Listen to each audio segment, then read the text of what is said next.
American flying fortresses have cut two great aerial highways through the heart of Hitler's Europe. Huge fleets of heavy bombers now fly from Britain and Italy to land on newly established American bases in the Soviet Union. Here they fly over occupied Yugoslavia, over marshalling yards in Hungary, and over airfields in Romania.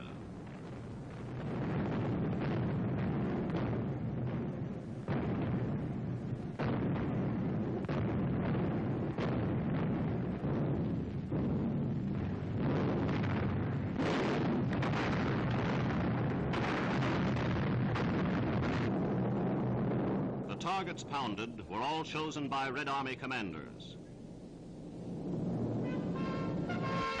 Soviet airmen await the American planes as they wing onto Ukrainian fields. The new two-way service eliminates the long run home when the missions are completed. The first American arrivals are met enthusiastically by their Russian brothers in arms.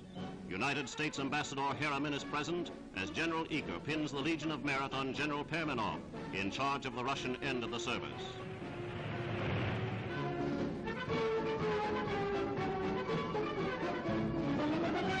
Russian girls have hot food ready and waiting for the American pilots. Nearby, the Americans are shown the devastation wrought by the Nazis before they were flung Berlinward. It was just 3 years ago that Hitler sealed his doom by the attack on the Soviet Union. The Russians and Americans worked side by side, servicing the big forts and their escorting fighters for the return trip.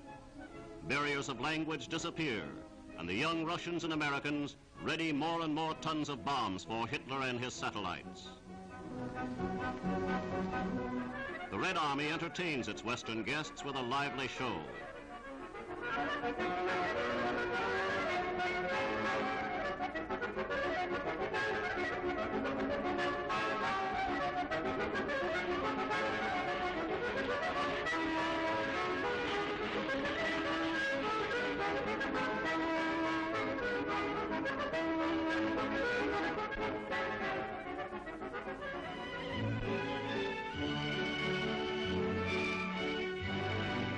A Russian dance band takes the stage, and United Nations unity quickly becomes social as well as military. As the great new Soviet summer offensive bursts into flame on many fronts, the planes are bombed up, ready for the flight westward and another blow at the Nazi war machine.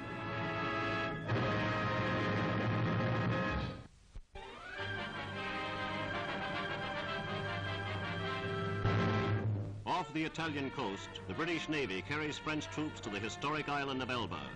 General Tassigny is on hand to watch his men embark. These are the same colonial regiments who brought military glory to the French flag by their spectacular breakthrough in Italy. Lying off the coast of Italy, Elba, in German hands, was able to menace Allied sea communications. Its acquisition was an essential part of General Alexander's Italian campaign. German batteries opened fire the moment the French hove into sight, but the resistance was short-lived.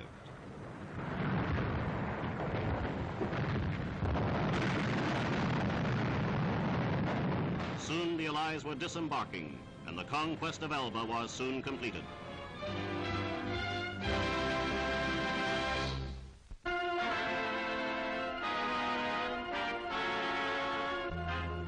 Here are the first censored pictures of Germany's so-called flying bomb.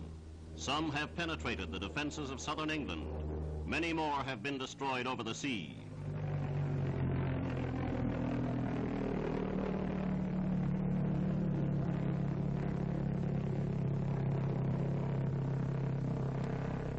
By piecing remains together, Royal Air Force experts learn exactly what the device is and what makes it tick. It is not radio controlled, and once launched, its flight cannot be changed. Of steel construction, the flying bomb is driven by jet propulsion. Into the power unit, fuel is injected under pressure from compressed air bottles. The bomb is kept on a set course by an automatic pilot. Immediately behind the streamlined nose is a 1-ton explosive charge. Of defense measures, we can make no reference except to say they are being taken. To date, the flying bomb has done nothing to stem Germany's growing defeat. It is fast falling the victim of Spitfires, anti-aircraft guns, and other Allied defenses.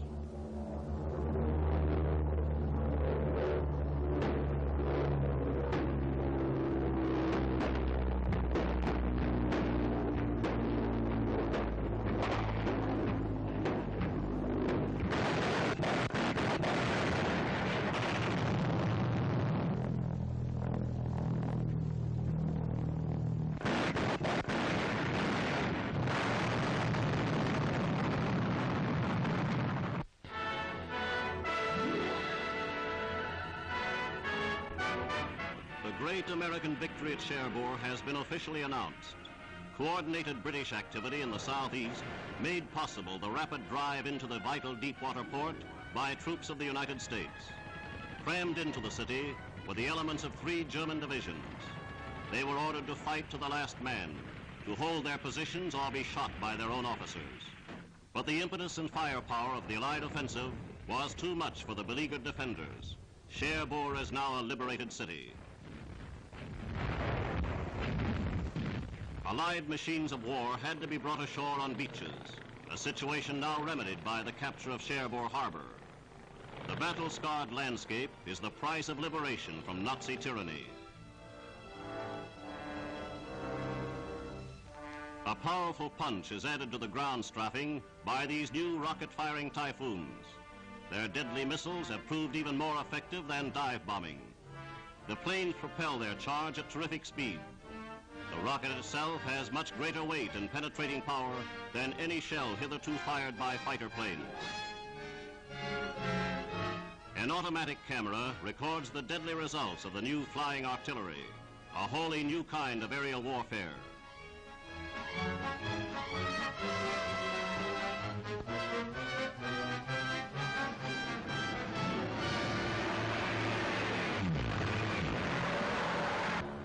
Factories, marshalling yards, and ferries across the River Seine provide excellent targets.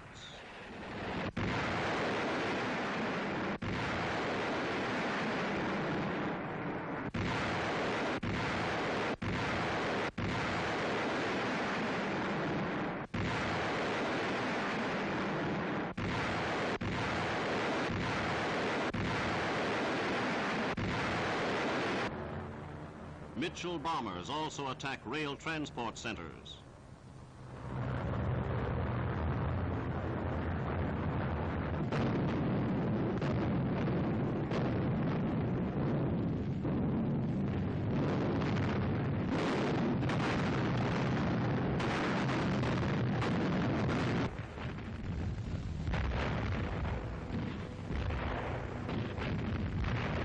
The Nazis were left with few facilities to reinforce their Normandy armies. The armed might of America marches on. The forces created since the attack on Pearl Harbor today represent a fighting machine that neither Germany nor Japan can resist. Over the rubble of the battlefield, they drove to their great victory at Cherbourg. They have laid a pattern of conquest no power on earth can destroy.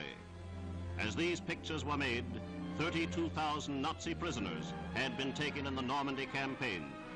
This parade of beaten men is but the beginning, the gathering cavalcade of defeat for Nazi Germany.